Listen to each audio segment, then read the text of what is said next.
নমস্কাৰ সকলোকে। মই এয়া জাতিলাও মাছ বনাবলৈ লৈছোঁ।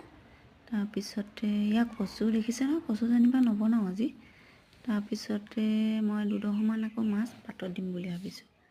তাৰপিছতে এয়া মাছ পাতত দিবৰ কাৰণে ল'লোঁ এইটো নহৰু লৈছোঁ, আদা আৰু পিঁয়াজ, ধনিয়া পাত অলপমান লৈছোঁ। লৈ পেলাই এয়া মই তাতে অকণমান মিঠাতেল সানি দিছোঁ। তাৰপিছতে দিম নেমু টেঙা চেপি। নেমু চেপি দিছোঁ।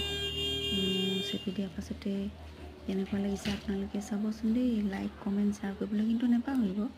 তাৰপিছতে আকৌ মই এতিয়া কেনেকৈ বনালোঁ, কিহত বনালোঁ আৰু আপোনালোকে মই আজি দুপৰীয়া খানাটো ধুনীয়াকৈ বনাইছোঁ, আপোনালোকে চাই থাকক। এয়া মই ধুনীয়াকৈ সানি ল'লোঁ। এয়া মোৰ হৈ গ'ল। হৈ যোৱাৰ পাছত মোৰ এয়া মাছ পাতত দিয়া আৰু জাতিলাও মাছৰ তৰকাৰী বনাই পেলাই আজি মই দুপৰীয়া সাঁজ এনেকৈয়ে খাম বুলি ভাবিছোঁ। আৰু আপোনালোকে কেনেকুৱা লাগিছে জনাব আৰু লাইক কমেণ্ট শ্বেয়াৰ কৰিবলৈ নাপাহৰিব। Bye bye.